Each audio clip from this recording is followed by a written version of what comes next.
Good morning. Details చూద్దాం. ఈ రోజు నుంచి రాజధాని అమరావతిలో జంగిల్ క్లియరెన్స్ పనులు ప్రారంభం కానున్నాయి. మొత్తం 58,000 ఎకరాల్లో ఉన్న తుమ్మ చెట్లు, ముళ్ల కంపలను నెల రోజుల్లోగా తొలగించేలా ఏర్పాట్లు చేస్తున్నట్లు మంత్రి నారాయణ తెలిపారు. దీని ద్వారా భూములు కేటాయించిన వారికి తమ స్థలంపై అవగాహన వస్తుందన్నారు. మొత్తం 99 డివిజన్లలో ఒకేసారి పనులు ప్రారంభం అవుతున్నాయన్నారు. ఇక ఈ నేపథ్యంలో మంత్రి నారాయణ బిల్డర్ల అసోసియేషన్ ప్రతినిధులతో సమీక్షా సమావేశం నిర్వహించారు. లేఅవుట్లు, భవన నిర్మాణాలకు అనుమతులను సరళీకృతం చేస్తామన్నారు. అనధికార లేఅవుట్ల వివరాలను ప్రజలకు అందుబాటులో ఉంచుతామన్నారు. రెవెన్యూ శాఖతో టౌన్ ప్లానింగ్ విభాగాన్ని అనుసంధానం చేస్తామన్నారు. R5 జోన్లో పట్టాలు పొందిన వారికి సొంత ప్రాంతాల్లో ఇళ్లు నిర్మించి ఇస్తామని మంత్రి నారాయణ తెలిపారు.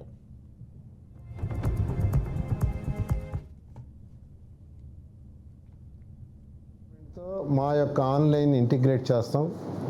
ఇంటిగ్రేట్ చేయటం వల్ల మళ్ళా వాళ్ళు ఆ డిపార్ట్మెంట్కి పోయి సర్టిఫికేట్లు తీసుకురాకుండా అక్కడ రిజిస్ట్రేషన్ అయితే ఆటోమేటిక్గా జనరేట్ అయ్యేటట్టుగా సులభతరం చేయడానికి ఆల్రెడీ ఐటీ వాళ్ళతోనూ తీసుకొస్తే మా యొక్క అధికారులు కూడా తీసుకొస్తే ఈ నెలాఖరు లోపల దాని మీద డిబేట్ చేసి డిస్కస్ చేసి ప్రజలకు ఇబ్బంది లేకుండా సరళీకృతం చేస్తూ but at the same time అదేవిధంగా ఈ బిల్డర్స్ అసోసియేషన్ ఉన్నాయి, వాళ్ళకు కూడా చెప్పాను, మీకు ఇండియాలో ఉండే అన్ని అసోసియేషన్తో టచ్లో ఉన్నారు కాబట్టి మీరు కూడా అక్కడ ఎలా జరుగుతుంది, వాళ్ళ రూల్స్ అండ్ రెగ్యులేషన్స్ ఏంది.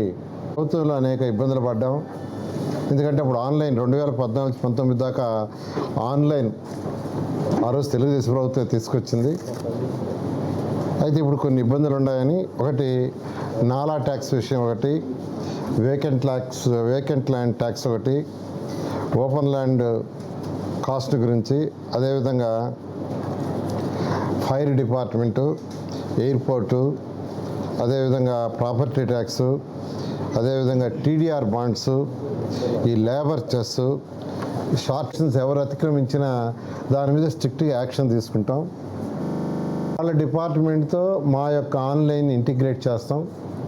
ఇంటిగ్రేట్ చేయటం వల్ల మళ్ళా వాళ్ళు ఆ డిపార్ట్మెంట్కి పోయి సర్టిఫికేట్లు తీసుకురాకుండా అక్కడ రిజిస్ట్రేషన్ అయితే ఆటోమేటిక్గా జనరేట్ అయ్యేటట్టుగా సులభతరం చేయడానికి ఆల్రెడీ ఐటీ వాళ్ళతోనూ తీసుకొస్తే మా యొక్క అధికారులు కూడా తీసుకొస్తే ఈ నెలాఖరు లోపల దాని మీద డిబేట్ చేసి డిస్కస్ చేసి ప్రజలకు ఇబ్బంది లేకుండా సరళీకృతం చేస్తూ but at the same time అదేవిధంగా ఈ బిల్డర్స్